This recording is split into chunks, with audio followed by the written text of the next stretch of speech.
जय गुरुदेव, जय हो बाबा नीप करोली महाराज की जय। मित्रों नमस्कार, स्वागत करते हैं हम आप सभी का आपके अपने YouTube चैनल पर, जहां पर हम प्रयास करते हैं कि बाबा की प्रेरणा से जो आपके समक्ष वीडियो लाई जा रही हैं, बाबा से संबंधित जो प्रसंग हैं आपके समक्ष प्रस्तुत किए जा रहे हैं, आपको अवश्य ही पसंद आ रहे होंगे और आप इन्हें देख भी रहे हैं, ऐसा हमें पता लग रहा है। लाइक कमेंट भी कर रहे हैं, बहुत अच्छी अनुभूति हो रही है। तो आज के प्रसंग पर चलते हैं। सुनेगा ध्यान से, लास्ट तक सुनिएगा, लाइक कमेंट शेयर करते रहिएगा, बीच बीच में वीडियो को कमेंट करते रहिएगा।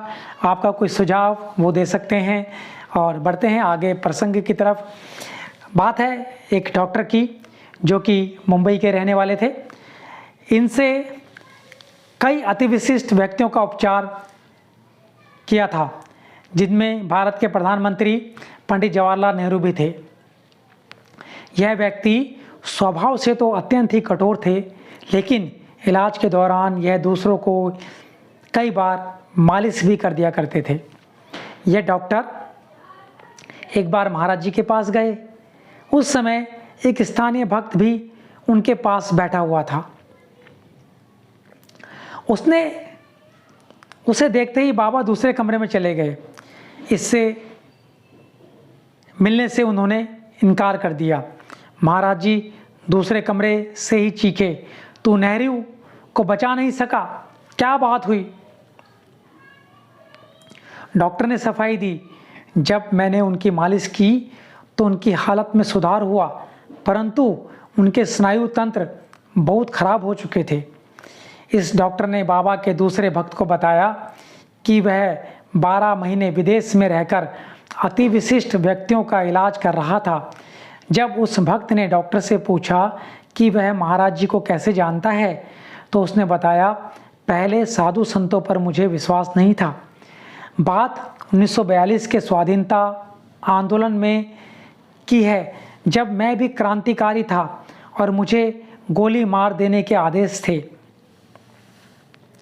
मैं बद्री के पास कर्णप्रयाग में एक छोटी सी धर्मशाला में रहता था। एक बार जब मैं स्नान कर रहा था तो महाराज जी किसी साधु पर बिगड़ रहे थे। मैं भी वहीं पर पहुंच गया।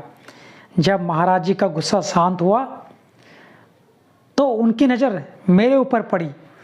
उन्होंने मेरा हाथ पकड़कर कहा, तू भूखा है, इस कमरे में जा।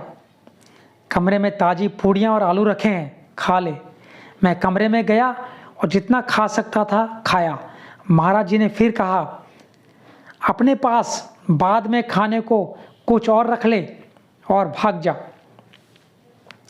घंटे भर में ही पुलिस वहां आ गई।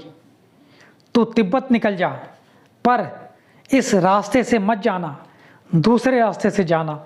मुझे महाराज जी पर कुछ संदेह हुआ, अतएव मैं अपने एक मित्र को महाराज जी के पास ही छोड़ गया। घंटे भर ही मैं एक पुलिस अधीक्षक कुछ सिपाहियों के साथ मुझे खोजता हुआ वहां आ गया। वह महाराज जी को भी जानता था। उसने मेरे बारे में महाराज जी से जानकारी चाही। महाराज जी बोले, कौन आएगा इस समय यहाँ? जब पुलिस वाले तिब्बत जाने लगे तो महाराज जी ने कहा, इस समय तिब्बत जाना खतरे से खाली नहीं है। यह मौसम बर्फ़ की चट्टान खिसकने का है। अगर तुम लोग इधर जाओगे तो स्खलन से तुम्हारी मौत हो जाएगी। लौट आओ, वापस हो लो। और पुलिस पार्टी बैरंग वापस चली गई। इससे मुझे महाराज जी के ऊपर विश्वास हुआ कि महाराज जी एक वास्तव में एक चमत्कारी बाबा हैं। तो यह डॉक्टर की कहानी थी, जो एक डॉक्टर था जो महाराज जी को पहले साधु संतों में विश्वास नहीं करता था, बट जब उसने देखा बाबा जी का चमत्कार साक्षात, जो कि उसके साथ में घटित घटना हुई, जब वहाँ पर पुलिस अधीक्षक आए और उसको खोजते हुए, तब महाराज जी ने किस तरह से उस डॉक्टर को बचाया। तो ये महाराज जी ऐसे ऐसे चमत्कार अपने जीवन में करते ही रहते थे। इसीलिए आज भी नैनीताल उत्तराखंड में महाराज जी का धाम बना हुआ है, जिसको हम लोग कैंची धाम के नाम से जानते हैं।